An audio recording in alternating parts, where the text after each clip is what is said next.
We are continuing with our Magic Treehouse book, Virtual Friends. Tonight on the Tonight on the Titanic, we are on Chapter 8. And Riley, give us again a quick little thank you, Grace. I love your shirt. Riley, fill us in again really quick. Where did we leave off? When Annie was on the little boat and she left and Jack stayed on the Titanic. Okay, yeah. So, Annie is in the boat. Jack's not with her, right? Jack is on the Titanic. And we're going to find out what happens to Annie. Chapter 8, Every Man for Himself. Annie, cried Jack. Let me out, he heard Annie shout. But the lifeboat kept going down. Wait for me, came a loud voice. Wait for me. A woman in a fur coat appeared at the railing. She nearly threw herself over the side of the ship. Stop, the uniformed man called. Bring the boat back up for Lady Blackwell. Slowly, the lifeboat was brought back up. Jack pushed his way forward. The lifeboat came even with the ship. Jack reached out to Annie. She grabbed his hands and he pulled her back onto the sinking ship. Room for one more, Annie shouted to Lady Blackwell. Then she and Jack took off before anyone could catch them. They ran up the slanting deck. Annie stopped and peered over the railing. Jack looked too. They saw Lucy and William's little lifeboat creaking down towards the Atlantic Ocean. It reached the glassy black water. Then it floated off into the darkness. Annie waved. Bye, William. Bye, Lucy, she shouted. Thank you for your gift. She held up the watch that hung from her neck. Then she and Jack looked at it. The time was 2:05. Only 15 minutes left, said Annie. We have to get back to the treehouse now, said Jack. Let's climb the stairs to the smokestacks. Suddenly, the front of the ship dipped down into the sea. Deck chairs started to slide past Jack and Annie. The band played a slow, calming song. It sounded like a church hymn. But the crowd started to panic. People pushed and shouted, trying to get to a safer part of the ship. It's every man for himself, the captain shouted to all his crew. They all stopped what they were doing and ran up to the deck. Jack and Annie ran too. They dodged sliding tables and chairs.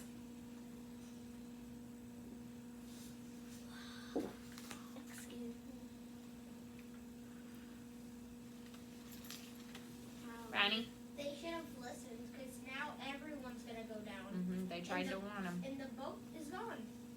Christian? That's so important. I thought Annie was like in one of those boats and she got floated away. They brought the boat back up for her so she could get out. Well, really they brought it back up so that Lady Blackwell could get in the boat, right? Yeah, but Annie got out. They reached the stairs that led to the smokestacks. They grabbed the railing and pulled themselves up to the steps. The ship tilted further. Get to those smokestacks, cried Jack. They slipped and crawled down the deck, but when they got to the smokestacks, Jack and Annie looked around wildly. The magic treehouse was gone. Chapter 9, Time Stops. Where is it? Shouted Annie. The front of the Titanic sank deeper into the sea. Jack and Annie fell forward. They grabbed the railing and held on for their lives. Maybe the treehouse fell into the ocean, shouted Jack. A great roar. Bye, feel better. Okay.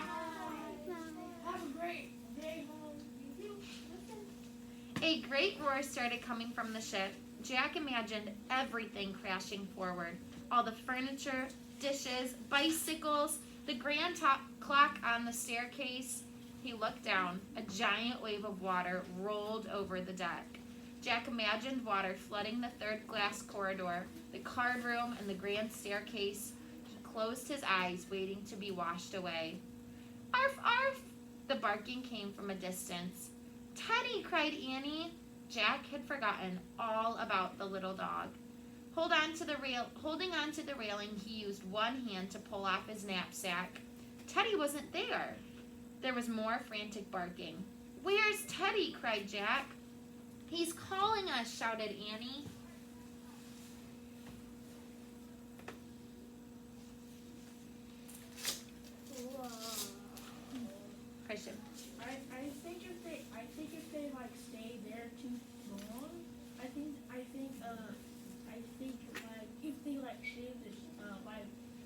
like go back in time and save everybody, I think this treehouse would go back.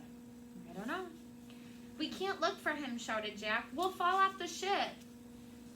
Teddy barked and barked. He's close by, said Annie. She held onto the railing and moved slowly down the steep deck. Annie, cried Jack. Suddenly, the lights on the Titanic went out. The world was pitch dark. Jack couldn't see Annie at all. Think about her choice. This is the second time in a row I've had to talk to you. Do you need to find your seat? Okay. Jack couldn't see Annie at all.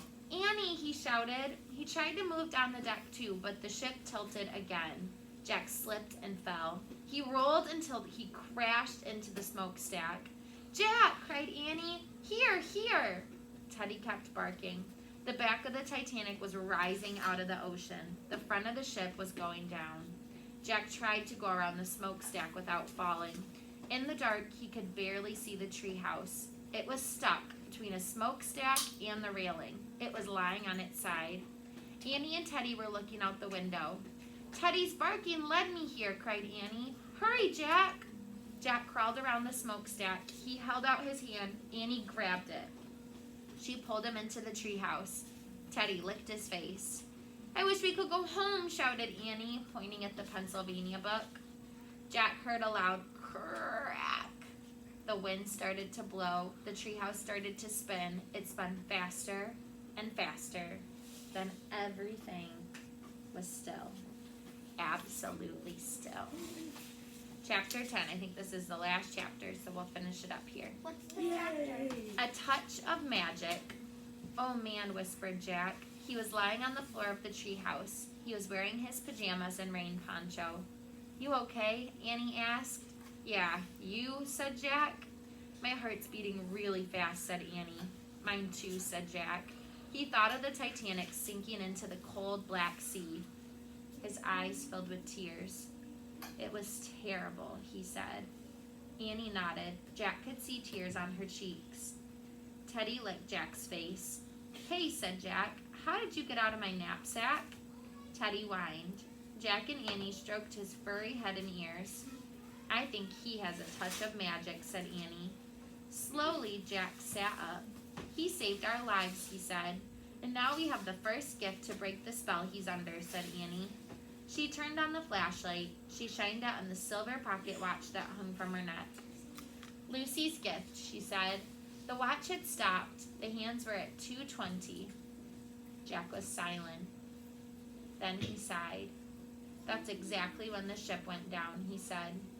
Annie looked at him. I guess that's when time stopped for the Titanic, she said. Jack nodded. Annie put the pocket watch on top of Morgan's note. A gift from a ship lost at sea, she said softly. They were both quiet. Then Jack took off his glasses and wiped the tears from his eyes. Annie stood up. She took a deep breath. I'm ready to go, she said. Let's put Teddy in your pack and take him home with us. She shined her flashlight around the treehouse. Teddy, she said. There was no sign of the little dog. He's not here, said Annie. What are you talking about, said Jack. We were just petting him. He's up to his magic tricks again, said Annie. She sighed. We'll have to go home without him. But what happened, said Jack. I don't know, said Annie, but I have a feeling we'll see him again soon. She started down the rope ladder. Jack looked around the treehouse one last time. Teddy, he said, but the treehouse was quiet. Jack pulled on his backpack and climbed down the rope ladder. Annie was waiting for him.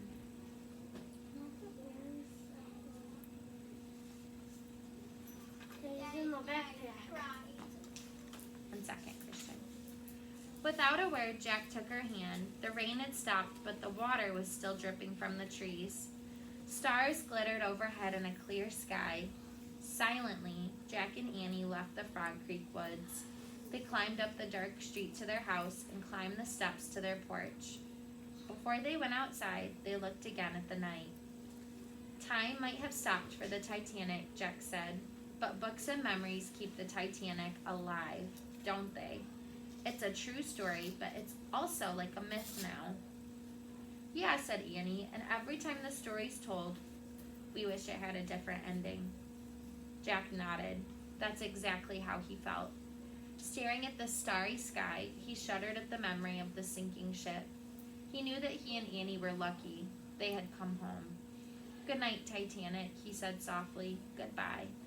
Then he and Annie slipped quietly into their house where it was cozy and dry and very safe. Okay, I want us to practice this work that we've done today of not just saying, okay, our book ended, blah, blah, blah, some things happened. Let's think. Why do you think that Mary Pope Osborne chose to end our story this way? I feel like some of our friends, like, also kind of feel like me, like, you kind of, like, feel like there's almost, like, kind of a heaviness, right? You're reading it and it kind of makes, like, your stomach hurt a little bit thinking about the end of the story. It's kind of sad. At least they got Lucy and her brother off. Yeah. Why do you think she chose to include words like silently and I'm going to read this part over again. Books and memories keep the Titanic alive. It's a true story, but it's also like a myth now. And every time the story's told, we wish it had a different ending. Christian? It's like, you know how like Spider-Man into the Spider-Verse can't save everybody, but and also she put the word Bible there so it could be like some he doesn't like everyone you don't it doesn't have to have a happy ending. Yeah, this story does not have a happy ending, does it? Well, at the end of the book, it's done. Yeah, for Jack and Annie it did. I love it like that. I know. Chris?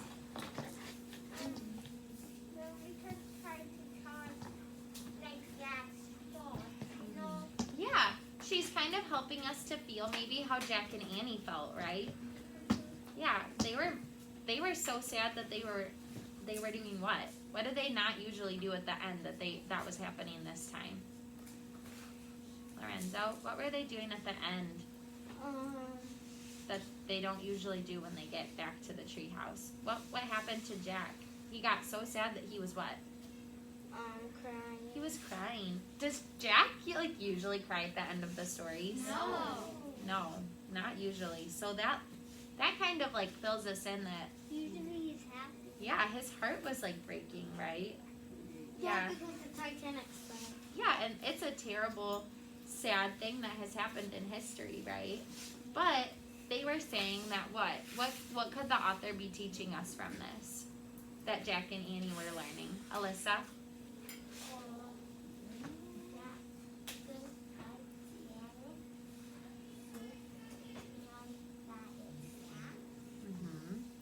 It's sad, but what?